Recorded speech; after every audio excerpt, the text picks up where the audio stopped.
Selling books is new on Amazon may be hazardous to your health. In this video, I'm going to go over why selling books as new is not only a bad idea on Amazon, but all of the signals that Amazon is sending you to stop doing it. Coming up next.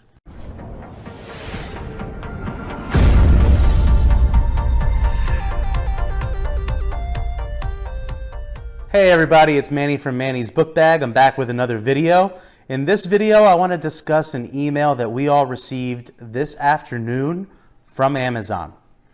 This afternoon from Amazon, we received an email and the topic was all about books being sold as new.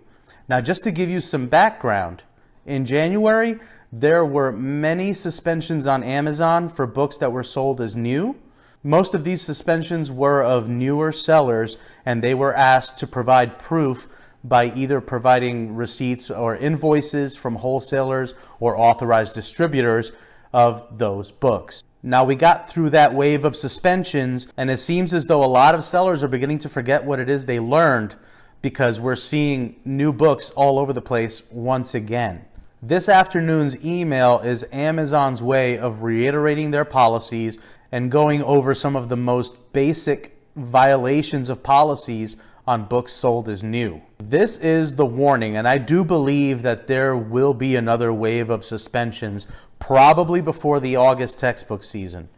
Now, the email goes over how they are sharing the buy box starting in March. I think that's very important because if you think that Amazon is going to allow you to compete with them and doing it the wrong way, I think you're fooling yourself a little bit. Now that they're opening up that buy box to other new sellers, you really have to be on the up and up. If you sell a book as new and you don't have the invoice, if they ask for it, your account's going to be in big trouble. And for the added security of my account health, I have not sold a book as new, or even a CD for that matter, in over a year. If I don't sell books or CDs as brand new, I can take that worry and completely take it off my list. I can't get suspended for selling a book as new if I don't sell any books as new. But let's go over this email because I think it's super important.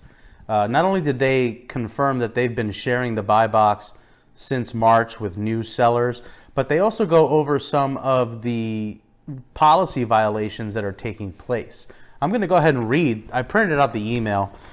They specifically say, first of all, they reiterate what a new book is. It's brand new. It looks perfect. It also goes on to say, books with markings of any kind on the cover or pages, books marked as bargain, or books that have a remainder mark, or with any other labels attached, may not be listed as new condition.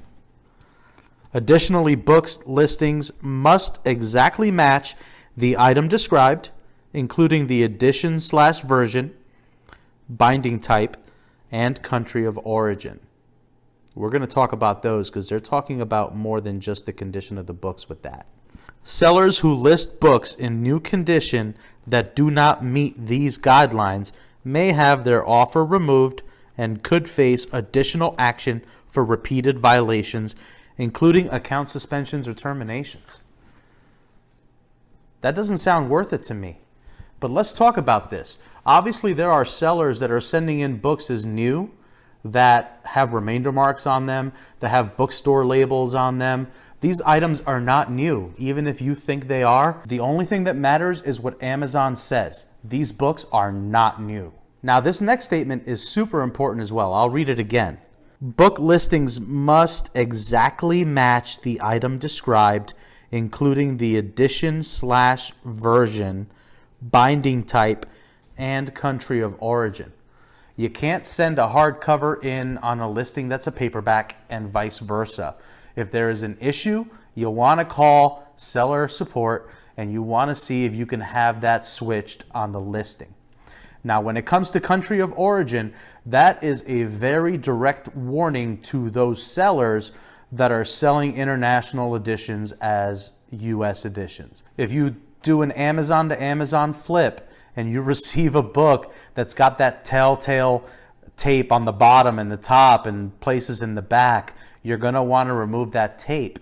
because more than likely you were just sent either a teacher's edition or an international edition. If you send that book back in and sell it and somebody calls you on it, you're the one that's going to get suspended and not the person that sold it to you. So be aware. Also, when it says that the item must match exactly, that's going to tell sellers that are selling older versions in place of the new version, and also sellers that are selling teacher's editions, like I just said, instead of the student edition, to beware. You're not long for this business. So where do we go from here? I would honestly advise you, especially if you are a newer seller, and that's important because the last suspensions seem to really be targeting the newer sellers. If you are selling books as new, I would honestly have them removed. I would not chance not being around, because as much as Amazon has changed and fees have gone up and things are more difficult, it's still a phenomenal opportunity that you would be throwing away over such a short-term objective as selling a book as new. If that means you have to revisit your business model, do it so that you can still be around. But don't fall prey to people's advice saying that there's no problem selling books as new. Amazon is saying otherwise, and if I were you, Amazon is all I would care about. I wouldn't care what another seller said. Do what's right for your business and do what's going to keep you here 6 months from now. But the question of the day is, what do you think about all this? This is a global email, so it doesn't mean that you necessarily did something wrong, but Amazon is covering its bases and making sure that nobody can claim ignorance to its policies. What do you think is going on? Are you a new seller? Were you caught in the wave of the early suspensions in January? And how have you adopted those learnings to your business model? Do you still sell books as new? I would love to read in the comments below what your take on all of this is. Folks, that's all for today's video. If you like this video and you want to see me make more of them, please remember to share, like, and subscribe to support the channel. If you have not liked this video yet, please smash that like button right now. And if you haven't subscribed to the channel, please tap on that book bag right there and also tap on the bell. When you tap on the bell, it sets you up with notifications so that you know when new videos drop. Until next time, let's go make some money.